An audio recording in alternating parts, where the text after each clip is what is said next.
Welcome to this video tutorial on glaucoma and cataracts. Glaucoma and cataracts are both degenerative eye diseases that are a natural part of aging and can lead to the permanent loss of vision.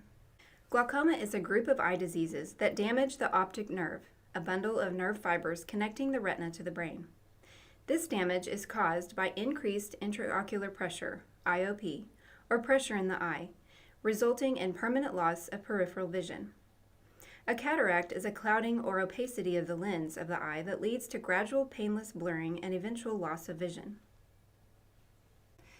First, we'll take a look at glaucoma, no pun intended.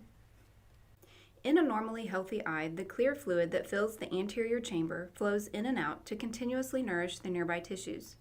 This fluid leaves the chamber through the trabecular meshwork, which is like a drain where the iris and cornea meet.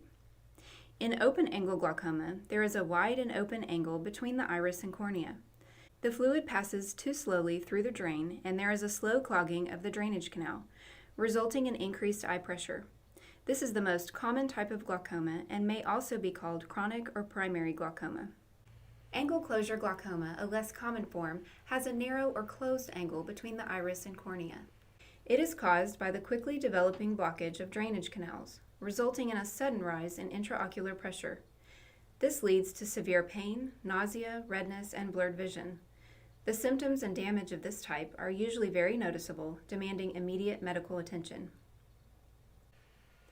Other less common forms of glaucoma include secondary glaucoma and congenital glaucoma. Secondary glaucoma refers to glaucoma in which there is an identifiable cause of increased eye pressure, such as eye injury, inflammation, certain drugs such as steroids, and advanced cases of cataracts or diabetes. Treatment usually includes medications, laser surgery, or conventional surgery.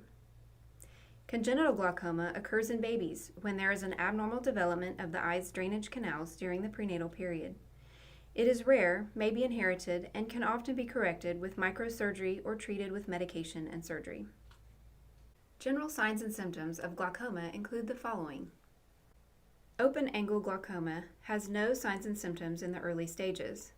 It is a slow, progressive loss of peripheral vision, tunnel vision, persistent dull brow pain, difficulty adjusting to darkness, and failure to detect color changes.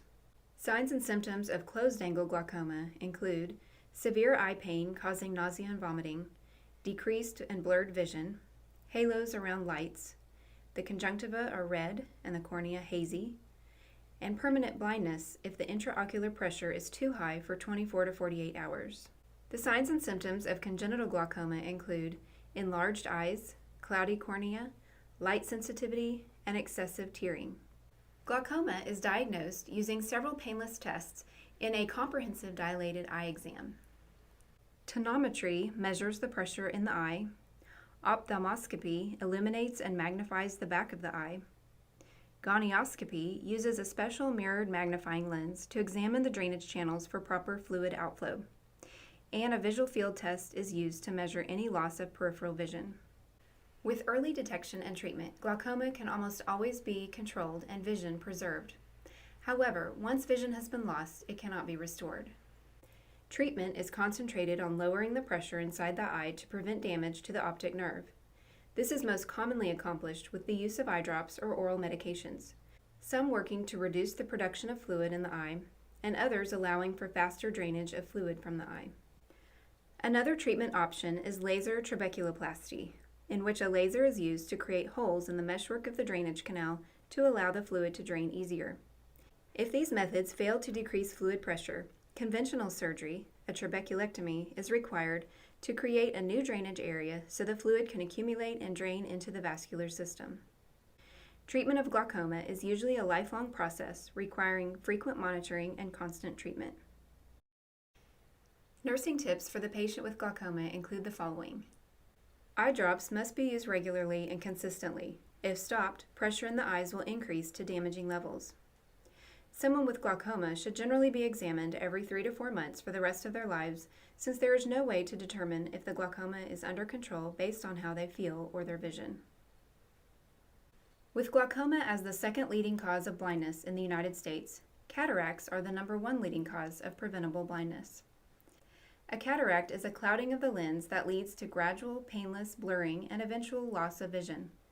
Cataracts are generally classified as senile, which is associated with aging, congenital, which are present at birth, traumatic, they are associated with injury, or secondary, they occur after other eye or systemic diseases.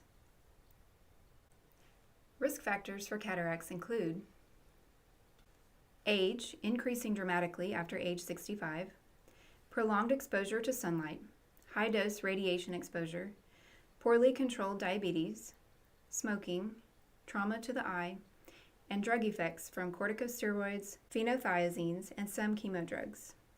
Signs and symptoms of cataracts include the following: gradual blurring and decrease of vision, glare at night when driving, faded colors, halos around light, cloudy white opacity behind the pupil, and sometimes vision improves when the pupil dilates at night. Cataracts are diagnosed with a direct inspection of the lens with an ophthalmoscope after pupil dilation. Surgery is the definitive treatment for cataracts, with a success rate of 90 to 95%. Cataracts are removed when the visual impairment interferes with daily activities and is done as an outpatient surgery with the use of local anesthetic.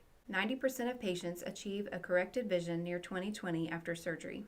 Phacoemulsification is the most widely used cataract surgery in the developed world, in which ultrasonic energy is used to emulsify the cataract lens. Then a new plastic lens is inserted.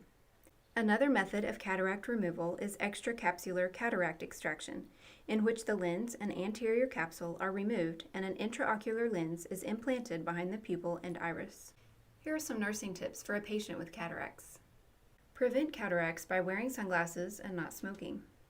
Prior to cataract surgery, give structured preoperative teaching and ensure the patient has someone to transport them home. The patient will wear a protective dressing home, then an eye shield will be worn for 2 to 3 weeks at night to avoid accidental bumping or pressure during sleep. In most cases, the patient's life has been changed for the better because of improved vision. Now let's go over a brief review of glaucoma and cataracts side by side. Glaucoma is caused by a blockage of the drainage canals in the eye, which leads to increased intraocular pressure, causing damage to the optic nerve. There is a permanent loss of peripheral vision, as well as pain and halos around lights with closed-angle glaucoma. It is treated with eye drops, oral meds, laser surgery, or conventional surgery to reduce pressure in the eye. A cataract, on the other hand, is a clouding of the lens, in which vision gradually gets blurry and leads to a loss of vision. There is usually a glare or halo seen around lights. It is treated with surgical removal of the cataract lens, and a new lens is inserted into the eye.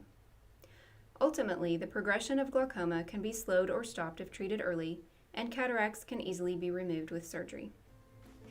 Thank you for watching this video tutorial on glaucoma and cataracts, and don't forget to subscribe and like us on Facebook.